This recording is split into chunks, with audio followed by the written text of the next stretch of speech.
నమస్తే, welcome to AV news. ముందుగా headlines.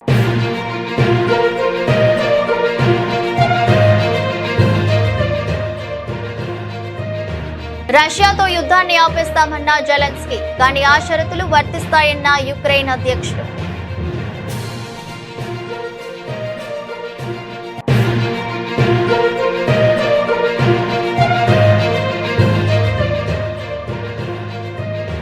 ఢిల్లీలో కొనసాగుతున్న వాయు కాలుష్యం, పడిపోయిన ఉష్ణోగ్రతలు.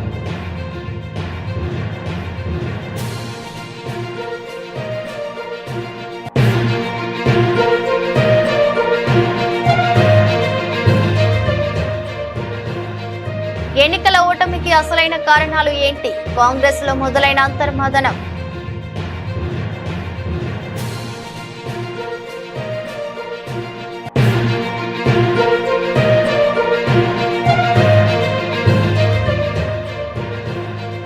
ఆన్లైన్ లో అన్ని సర్వీసులు అందుబాటులోకి రావాలి. ముఖ్యమంత్రి నారా చంద్రబాబు నాయుడు వెల్లడి.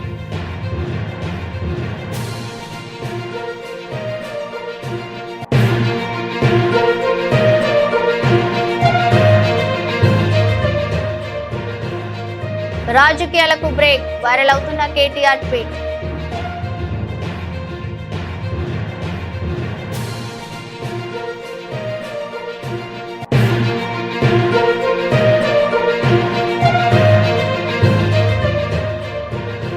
హోరాహోరీగా ప్రపంచ చెస్ ఛాంపియన్షిప్, గుకేష్ డింగ్ లిరెన్ మధ్య 4వ గేమ్ డ్రా.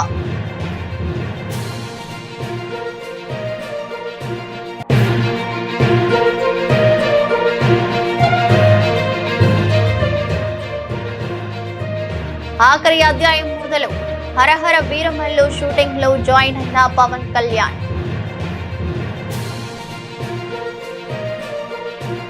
రష్యా యుక్రెయిన్ మధ్య సుదీర్ఘ కాలంగా యుద్ధం కొనసాగుతున్న విషయం తెలిసిందే. 2022 ఫిబ్రవరిలో ఇరు దేశాల మధ్య యుద్ధం ప్రారంభమైంది. రెండు దేశాలు వెనక్కి తగ్గేందుకు ఏమాత్రం మొగ్గు చూపడం లేదు. కొద్ది కాలంగా ఇరు దేశాల మధ్య దాడుల తీవ్రత తగ్గినప్పటికీ ఇటీవల కాలంలో మళ్లీ ఇరు దేశాల మధ్య ఉద్రిక్తత వాతావరణం నెలకొంది. యుక్రెయిన్ కు అమెరికా మద్దతుగా నిలుస్తోంది. ఈ క్రమంలో పెద్ద ఎత్తున ఆయుధాలను సరఫరా చేస్తోంది.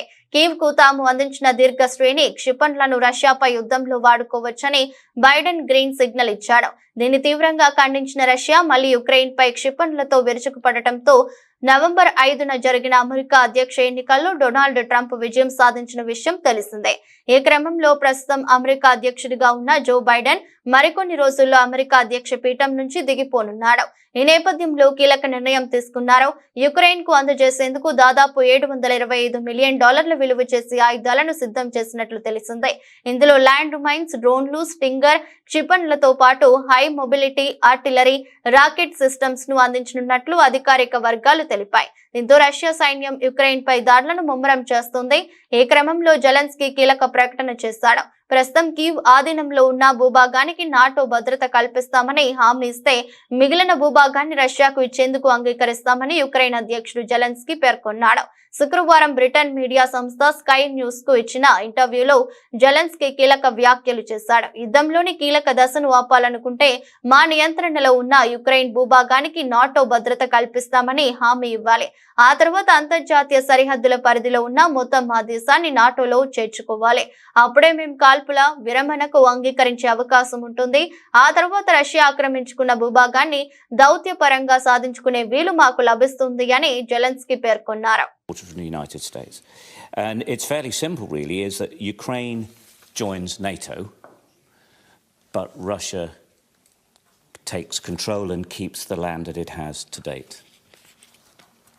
Would that be a possibility? Ніхто не пропонував нам бути в НАТО. No one has offered us to be in NATO with just one part or another part of Ukraine. Закінчити гарячу стадію. That's for once. Факт. The fact is that it is a solution to stop the hot stage of the war, because we can just give the NATO membership to the part of Ukraine that is under our control. Факт. Можна було б, ніхто не пропонував. Yes, it could be possible, but no one offered. треба робити. But the invitation must be given to Ukraine within its internationally recognized border. Ви не можете давати тільки частині. You can't give invitation to just one part of a country. Why? Because thus you would recognize that Ukraine is only that territory of Ukraine and the other one is Russia. Тому я і сказав, юридично ми не маємо права So legally, by law, we have no right to recognize the occupied territory as territory of Russia. І тут не можна помилятись. And here we must not make any mistake. Зупинити гарячу стадію війни. But if we want to దేశ రాజధాని ఢిల్లీ వాయు కాలుష్యం కొనసాగుతుంది. దీనికి తోడు ఉష్ణోగ్రతలు కూడా పడిపోయాయి. దీంతో చలి తీవ్రతకు ఢిల్లీ వాసులు గజగజ వణికిపోతున్నారు. వరుసగా మూడో రోజు ఢిల్లీలో అత్యల్ప కనిష్ట ఉష్ణోగ్రతలు నమోదయ్యాయి. ఇవాళ 9.8 డిగ్రీల సెల్సియస్ తో ఈ సీజన్ లో రెండో అత్యల్ప కనిష్ట ఉష్ణోగ్రతలు నమోదయ్యాయి. ఇక ఢిల్లీలో గాలి నాణ్యత చాలా పేలవమైన కేటగిరీలో నమోదైంది.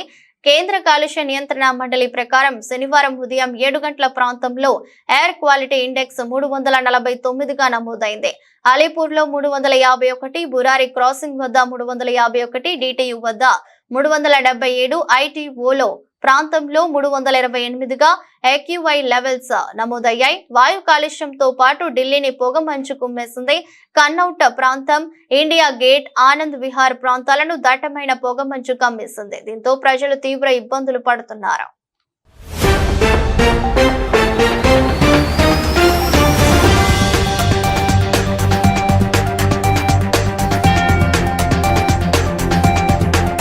వరుస పరాజయాలతో సతమతమవుతున్న కాంగ్రెస్ పార్టీ ఎట్టకేలకు తమ ఓటమికి గల అసలు కారణాలను గుర్తించే ప్రయత్నం ప్రారంభించింది. ఇన్నేళ్లుగా ఆత్మస్తుతి, పరనింద అన్న చందంగా తమ ఓటమికి ఇతరులనే కారణాలుగా నిందిస్తూ వచ్చిన ఆ పార్టీ తాజాగా జరిగిన కాంగ్రెస్ వర్కింగ్ కమిటీ సమావేశంలో కొంతమేర ఆత్మ పరిశీలన చేసుకుంది. మరీ ముఖ్యంగా మహారాష్ట్ర అసెంబ్లీ ఎన్నికల్లో పార్టీ పేలవ ప్రదర్శనపై ఆ పార్టీలో అంతర్మథనం మొదలైంది. తమ లోపాలు, బలహీనతలను గుర్తించే స్థితికి చేరుకుంది. ఈ 10 ఏళ్లలో జరిగిన అనేక రాష్ట్రాల అసెంబ్లీ ఎన్నికలు, సార్వత్రిక ఎన్నికల్లో కాంగ్రెస్ ప్రజాదరణ పొందలేకపోయింది.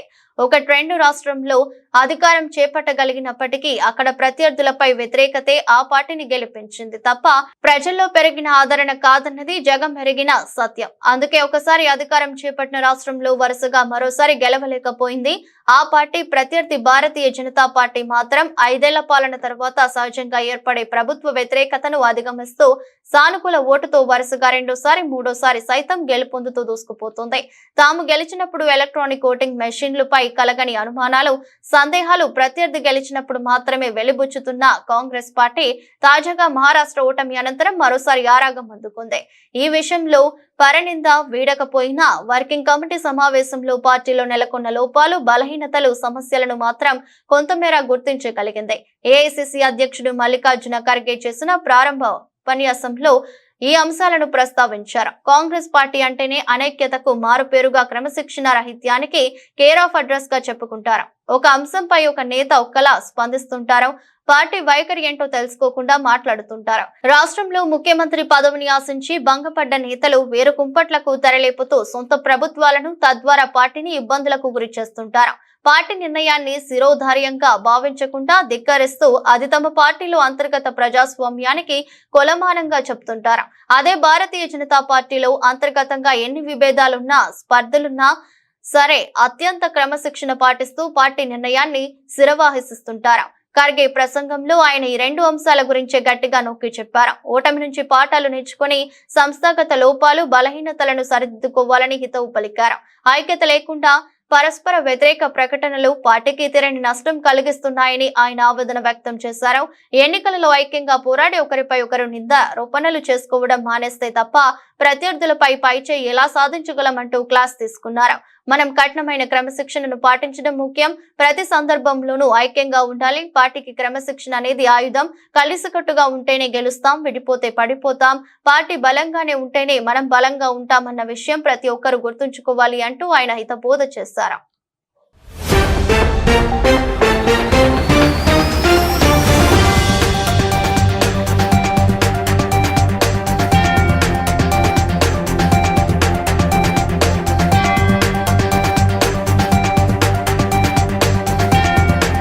బీఆర్ఎస్ వర్కింగ్ ప్రెసిడెంట్ మాజీ మంత్రి కేటీఆర్ రాజకీయాలకు బ్రేక్ అంటూ చేసిన ట్వీట్ ఇప్పుడు సోషల్ మీడియాలో వైరల్ అవుతుంది.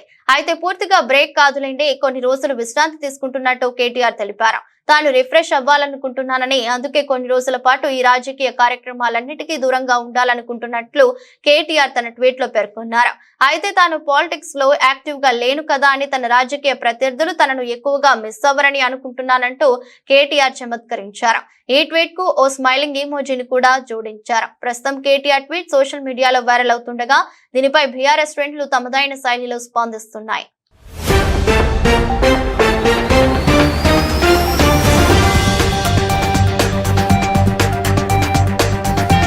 రాష్ట్రంలో రెవెన్యూ సేవలు సులభతరం కావాలని, ఆన్లైన్లో అన్ని సర్వీసులు అందుబాటులోకి రావాలని ముఖ్యమంత్రి నారా చంద్రబాబు నాయుడు అన్నారు. టెక్నాలజీ కాలంలో కూడా సర్టిఫికేట్ల కోసం ప్రజలు ప్రభుత్వ కార్యాలయాల చుట్టూ తిరిగే పరిస్థితి ఉండకూడదని సీఎం తెలిపారు. Birth certificate, death certificate, cost certificate, income certificate వంటి సర్వీసుల కోసం ప్రజలు ప్రభుత్వ కార్యాలయాలకు వచ్చే అవసరం లేకుండా ఆన్లైన్లో సేవలు పొందేలా చేయాలన్నారు. రెవెన్యూ శాఖపై ముఖ్యమంత్రి చంద్రబాబు సచివాలయంలో సమీక్ష చేశారు. ఈ సమీక్షకు మంత్రి అనగాని సత్యప్రసాద్ తో పాటు రెవెన్యూ శాఖ ఉన్నతాధికారులు హాజరయ్యారు. రెవెన్యూ శాఖకు సంబంధించి ప్రజల నుంచి వస్తున్న వినతులు, వాటి పరిష్కారం తీరుపై సీఎం సమీక్షించారు. రాష్ట్ర వ్యాప్తంగా వివిధ సమస్యలపై అన్ని శాఖలకు సంబంధించి 1,74,720 అర్జీలు రాగా అందులో 67,928 అర్జీలు కేవలం రెవెన్యూ విభాగం నుంచే వచ్చాయి. మొత్తంలో అర్జీలలో 1,32,572 పరీక్షించగా ఇందులో 49,784 రెవెన్యూ సమస్యలకు సంబంధించి ఉన్నట్లు అధికారులు తెలిపారు.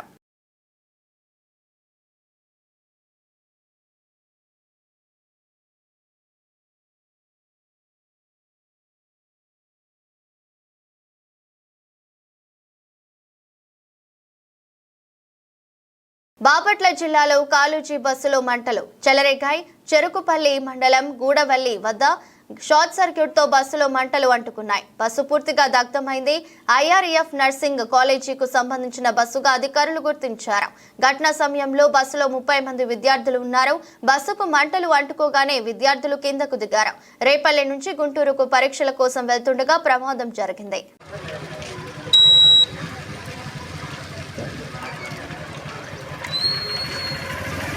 ఇవాన్ కట్ట పెరగట్లేదు, ఇవాన్ అన్న పెరిగితే తగ్గిపోయేది.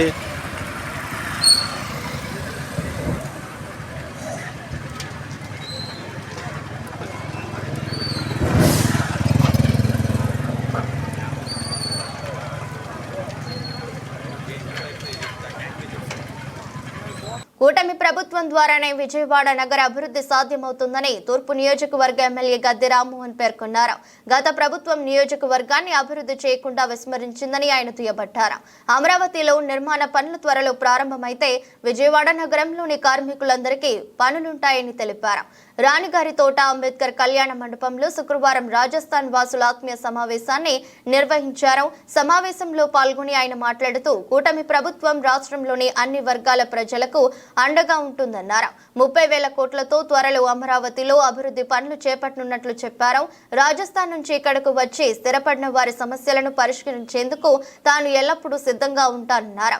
రాజస్థాన్ వాసులకు పనులు కల్పించాల్సిన బాధ్యత స్థానిక ఎమ్మెల్యేగా తనపై ఉందన్నారు.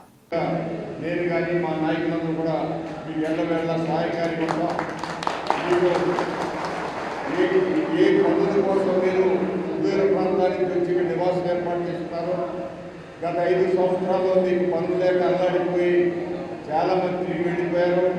అలాంటి పరిస్థితులు రాకుండా ఇంకా మీరు కొన్ని వందల మంది, వేల మంది అక్కడి నుంచి ఇచ్చేటట్టుగా ఇక్కడ పనులు రాబోతూ ఉన్నాయి.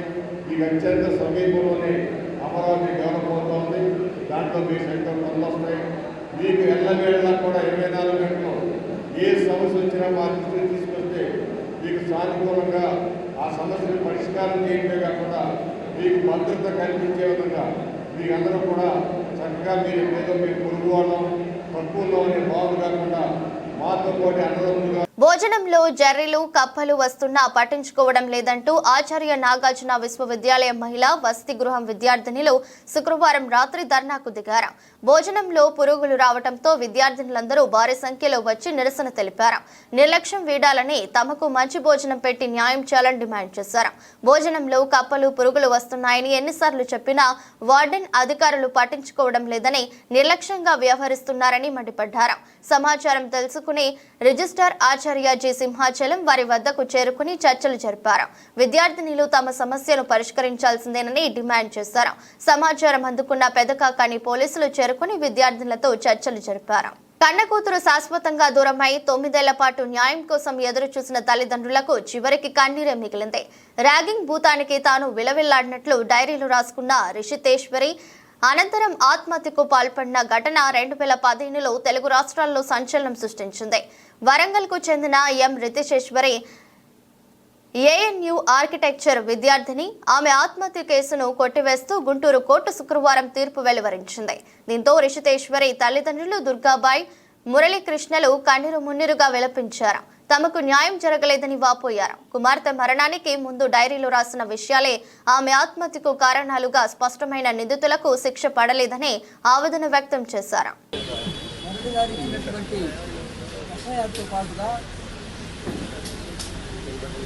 రాసినటువంటి డైరీలు చాలా స్పష్టంగా ఉన్నాయి. ఆ డైరీస్లో ఎవరెవరు ఏ విధంగా తనను ర్యాగింగ్ చేశారో, తనని వేధించారో, తనని అవమానాలు పాలు చేశారో, తనని మానసిక వ్యధకి గురి చేశారో, తను రాష్ట్రంలో ఎక్కడ చూసినా రెడ్ బుక్ రాజ్యాంగం నడుస్తుంది. ప్రజలకు మంచి చేశాం కాబట్టి మాకు ఓటు వేయండి అని అడిగే పరిస్థితి టీడీపీకి లేదు. ఎక్కడ చూసినా వ్యవస్థలన్నీ కుప్పకూలిపోయిన పరిస్థితే కనిపిస్తుందని వైఎస్ఆర్సీపీ అధ్యక్షుడు మాజీ ముఖ్యమంత్రి వైఎస్ జగన్మోహన్ రెడ్డి ధ్వజమెత్తారు. మన ప్రభుత్వానికి చంద్రబాబు ప్రభుత్వానికి మధ్య ఇప్పటికే ప్రతి ఇంట్లో పోలిక మొదలైంది. మన ప్రభుత్వ హయాంలో ఎలా ఉండేది, 6 నెలల్లో చంద్రబాబు ప్రభుత్వం ఎలా పనిచేస్తుంది అన్న చర్చ ప్రతి ఇంట్లో నడుస్తోందని స్థానిక సంస్థల ప్రజా ప్రతినిధులు చెప్పారు. తాడేపల్లిలోని వైఎస్ఆర్సీపీ కేంద్ర కార్యాలయంలో శుక్రవారం ఉమ్మడి కృష్ణా జిల్లా పరిధిలోని ఎంపీపీలు, జడ్పీటీసీ సభ్యులు, మున్సిపల్ చైర్పర్సన్లు, మేయర్లతో సమావేశమయ్యారు. సంక్రాంతి తర్వాత పార్లమెంట్ యూనిట్ గా జిల్లాల బాట పడతానని, దాదాపు జనవరి ఆఖరు నుంచి కార్యకర్తలతో జగనన్న పార్టీ బలోపేతానికి దిశానిర్దేశం అనే పేరుతో ఈ కార్యక్రమాన్ని మొదలు పెడతానని చెప్పారు. ప్రతి బుధవారం, గురువారం జిల్లాలోనే ఉంటానని, ప్రతి పార్లమెంటును ఒక యూనిట్ గా తీసుకుని అక్కడికి వచ్చి బస చేస్తానన్నారు. బుధవారం 3 నియోజకవర్గాల కార్యకర్తలతో, గురువారం మరో 4 నియోజకవర్గాల కార్యకర్తలతో మమేకమవుతానని చెప్పారు. పూర్తిగా కార్యకర్తలకే సమయం కేటాయిస్తానని, అక్కడే ఉంటూ వారితో మమేకమవుతూ ఉంటానని, వారికి తోడుగా ఉంటూ వారికి మరింత దగ్గరయ్యే కార్యక్రమం చేస్తానని తెలిపారు. ప్రజలకు మంచి చేశాం కాబట్టి ప్రజల దగ్గరికి వెళ్ళి మాకు ఓటు వేయండి అని అడిగే పరిస్థితి ఎక్కడా కూడా తెలుగుదేశం పార్టీకి లేదు. ఈరోజు ఎక్కడ చూసినా కూడా వ్యవస్థలన్నీ కూడా కుప్పకూలిపోయిన పరిస్థితులు కనిపిస్తూ ఉన్నాయి. మన ప్రభుత్వం చంద్రబాబు నాయుడు గారి ప్రభుత్వానికి మధ్య కంపారిజన్ ప్రతి ఇంట్లో కూడా వెంటనే ఇప్పటికే చర్చ మొదలైంది. మన ప్రభుత్వ హయాంలో ఎలా ఉండేది, ఈరోజు చంద్రబాబు నాయుడు గవర్నమెంట్ వచ్చిన తర్వాత ఈ 6 నెలల కాలంలో ప్రభుత్వం ఎలా పనిచేస్తూ ఉంది అన్నది ప్రతి ఇంట్లో కూడా ఇప్పటికే చర్చ మొదలైంది. మనమేమో కుటుంబం మొత్తానికి ఒకటిగా చేసి మంచి చేసినాము, మన నోట్లో నుంచి అబద్ధాలు రావడం లేదు, మనం చేయగలిగింది మాత్రమే చెప్తా ఉన్నాము, మన నోట్లో నుంచి అబద్ధాలు రావడం లేదు. కానీ వాళ్ళేమో ప్రతి ఇంటికి పోయి ఎవడు కనపడినా సరే ఇంట్లో ఇంత పిల్లడు కనపడితే చాలు ఆ నుంచి స్టార్ట్ అవుతుంది. ఇంట్లో 2-3 పిల్లలు నవ్వుతూ కనిపించినారంటే చాలు, నీకు 15,000, నీకు 15,000, నీకు 15,000 సంతోషం అనే మాటలు. ఇంట్లో కాస్త తల్లులు కనిపిస్తే, అమ్మలు కనిపిస్తే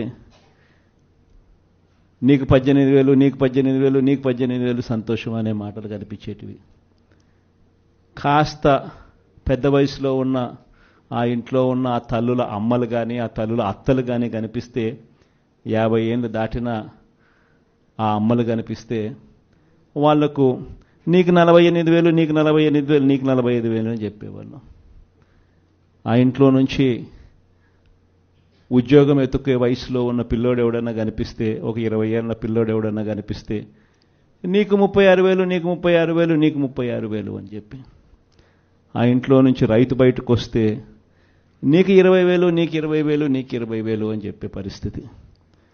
నిజంగా ప్రతి ఇంటికి వెళ్ళి ఈ మాదిరిగా పోలవరం ఎత్తుపై అవినీతి పత్రికను అడ్డు పెట్టుకుని వైసీపీ నేతలు ఇష్టానుసారం మాట్లాడుతున్నారని మంత్రి నిమ్మల రామానాయుడు మండిపడ్డారు. టీడీపీ హయాంలోనే 55,548 కోట్లతో డిపిఆర్ ను కేంద్రం ఆమోదించిందని 2014-2019 తెలుగుదేశం ప్రభుత్వ పాలనలో ఫేజ్ 1, ఫేజ్ 2 అని కానీ ఎత్తు తగ్గింపు అని కానీ ఉంటే సాక్ష్యం చూపాలని సవాలు విసిరితే మండలిలో వైసీపీ సభ్యులు తోక ముడిచారన్నారు.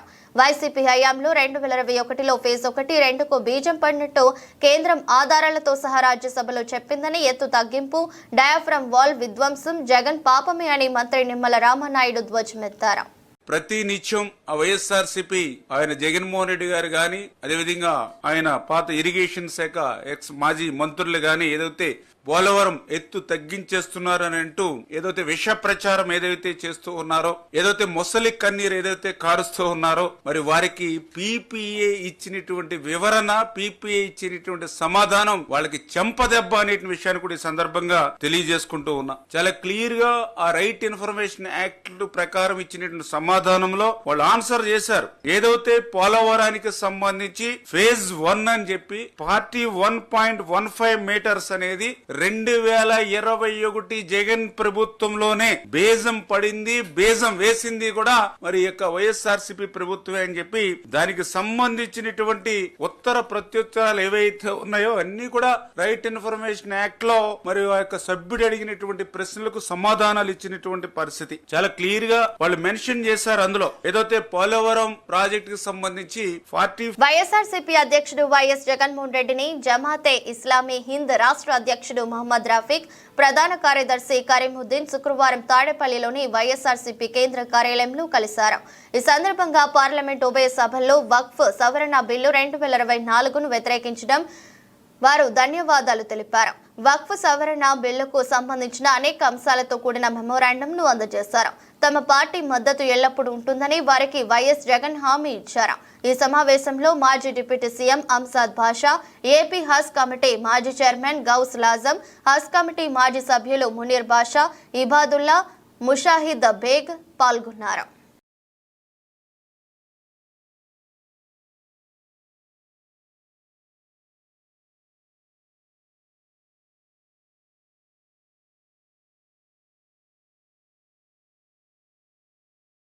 విశాఖ బస్సులో మహిళలపై యాసిడ్ దాడి. విశాఖలోని కంచరపాలెం పోలీస్ స్టేషన్ పరిధిలో దారుణ ఘటన చోటు చేసుకుంది. ఆర్టీసీ బస్సులో ప్రయాణిస్తున్న మహిళపై గుర్తు తెలియని వ్యక్తి యాసిడ్ దాడి చేశాడని భావిస్తున్నారు. ఈ ఘటన గిరిజనులకు వెళుతున్న బస్సులో ఐటీఐ జంక్షన్ వద్ద జరిగింది.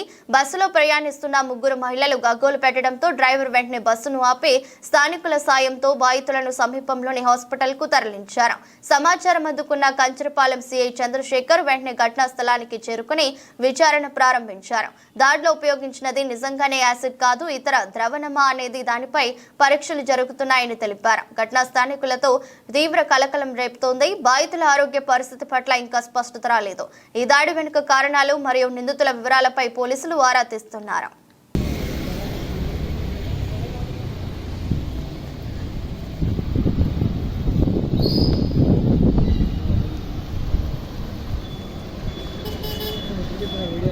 భారత గ్రాండ్ మాస్టర్ దొమ్మరాజు గుకేస, చైనా ఆటగాడు డింగ్ లిరెన్ మధ్య సింగపూర్ వేదికగా ప్రపంచ చెస్ ఛాంపియన్షిప్ హోరాహోరీగా సాగుతుంది.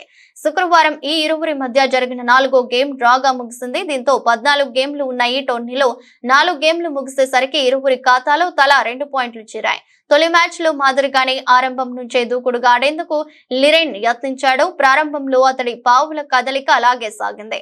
కానీ గుకేష్ ఎక్కడా ఒత్తిడికి గురి కాకుండా బదులివ్వడంతో అతడు వెనక్కి తగ్గాడు. ఆట మధ్యలోకి వచ్చేసరికి ఇరువురు పలు తప్పిదాలు చేశారు. ఈ క్రమంలో జాగ్రత్త పడ్డ గుకేష్ లిరెన్ గేమ్ కోల్పోకుండా సేఫ్ గా ఆడారు. 49 ఎత్తుల తరువాత ఆట డ్రాగా ముగిసింది. శనివారం 5వ గేమ్ జరగనుంది. It must be true. And the whole atmosphere of a World Championship match. And we have a score. Iran wins the first. He has defeated Gukesh, the reigning world champion, with the black pieces in the first. AP deputy CM నటుడు power star Pawan Kalyan హీరోగా నటిస్తున్న most prestigious project Harihara Veeramallu periodical back drop లో వస్తున్న ఈ cinema shooting ప్రస్తుతం శరవేగంగా జరుపుకుంటోంది. ఇప్పటికే విజయవాడలో కీలక సన్నివేశాలను తెరకెక్కించిన చిత్ర బృందం పవన్ కళ్యాణ్ కోసం ఎదురు చూస్తున్న విషయం తెలిసిందే. అయితే ఈ మూవీ చివరి షెడ్యూల్లో పవన్ కళ్యాణ్ జాయిన్ అయినట్లు చిత్ర బృందం తాజాగా ప్రకటించింది. ఈ సందర్భంగా కొత్త పోస్టర్ ను పంచుకుంది. ధర్మం కోసం పోరాటంలో ఆఖరి అధ్యాయం మొదలు అంటూ పవన్ నిలుచున్న ఫోటోను పంచుకుంది. ఈ మూవీని 2025 మార్చి 28న ప్రేక్షకుల ముందుకు తీసుకురాబోతున్నట్లు ప్రకటించింది విషయం తెలిసిందే. రూల్స్ రంజన్ దర్శకుడు జ్యోతి కృష్ణ ఈ సినిమాకు దర్శకత్వం వహిస్తుండగా 2 భాగాలుగా వస్తున్న ఈ చిత్రం మొదటి part Harihara Veeramallu, part sword versus spirit పేరుతో ప్రేక్షకుల ముందుకు రాబోతుంది. ఈ చిత్రంలో Nidhi Agarwal female lead role లో నటిస్తుంది. బాలీవుడ్ నటుడు అర్జున్ రాంపాల్, నర్గీస్ ఫక్రీ, బాబీ డ్యూల్ కీలక పాత్రలు పోషిస్తున్నారు. Legendary music director MM Keeravani ఈ చిత్రానికి మ్యూజిక్, బ్యాక్గ్రౌండ్ స్కోర్ అందిస్తున్నారు.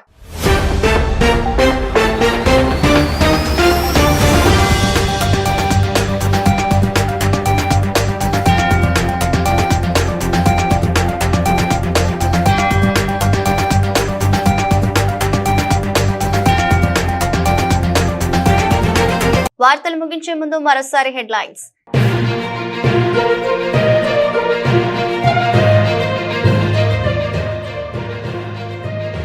రష్యాతో యుద్ధాన్ని ఆపేస్తామన్న జెలెన్స్కీ, కానీ ఆ షరతులు వర్తిస్తాయన్న యుక్రెయిన్ అధ్యక్షుడు.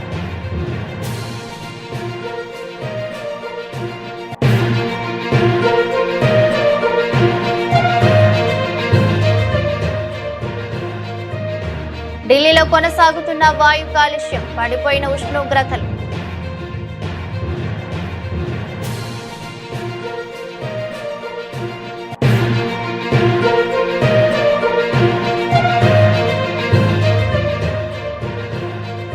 ఎన్నికల ఓటమికి అసలైన కారణాలు ఏంటి? కాంగ్రెస్ లో మొదలైన అంతర్మథనం.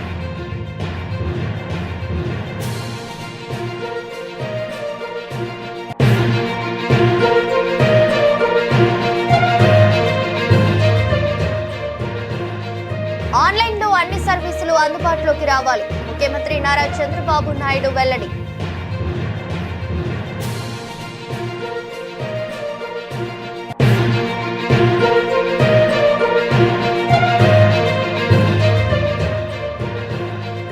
రాజకీయాలకు బ్రేక్, వైరల్ అవుతున్న కేటీఆర్ ట్వీట్.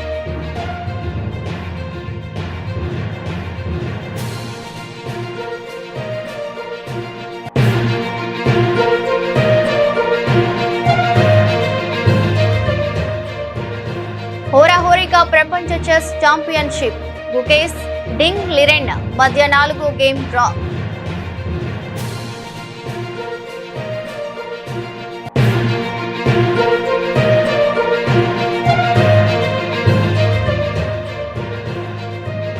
ఆఖరి అధ్యాయం మొదలు, హరహర వీరమల్లు షూటింగ్ లో జాయిన్ అయిన పవన్ కళ్యాణ్.